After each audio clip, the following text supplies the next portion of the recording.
tamilcinemanew.in. Karnataka மாநிலத்தை சேர்ந்தவர் வீரபத்ரா. இவரது மனைவி ரேகா. இருவருக்கும் 10 வருடங்களுக்கு முன்பு திருமணம் நடந்தது. 7 வயதில் மகன் இருந்தான். சில வருடங்களுக்கு முன்பு கணவனை விட்டு ரேகா பிரிந்து விட்டார். இதனைத் தொடர்ந்து தனிமையில் இருந்த ரேகாவுக்கு திமேகவாடா என்பவருடன் பழக்கம் ஏற்பட்டது. இந்த பழக்கம் காதலாக மாறியது. இதனால் இருவரும் அடிக்கடி உல்லாசமாக இருந்துள்ளனர். இவர்களின் கள்ளக்காதலனுக்கு மகன் இடையூறாக இருந்ததாக கூறப்படுகிறது. இதனால் ஒரே மகன் என்று பாராமல் கொலை திட்டம் தீட்டியுள்ளார். இதை குறித்து கள்ளக்காதலன் திமேஷுடன் தெரிவித்துள்ளார். மகனை கொன்றால் நாம் எந்த பிரச்சனையும் இல்லாமல் சந்தோஷமாக இருக்கலாம் என கூறியுள்ளார். திமேஷுடன் கடந்த 2ஆம் தேதி சிறுவனை கடத்தி கொலை செய்து சரேடி கூவத்தில் ஆற்றில் வீசி சென்றுள்ளார். பின்னர் மகனை காணவில்லை என்று ரேகா நாடகமாடி உள்ளார். மகனின் சடலம் கிடைத்தவுடன் எந்த விதமான அதிர்ச்சியும் கொடுக்காமல் இருந்துள்ளார்.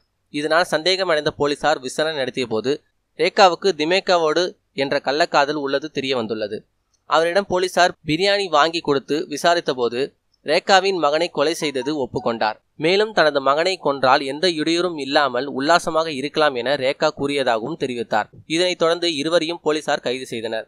இச்சம்பவம் பெரும் பரபரப்பை ஏற்படுத்தியுள்ளது. மேலும் இதுபோல செய்திகளுக்கு லைக் மற்றும் சப்ஸ்கிரைப் செய்யவும்.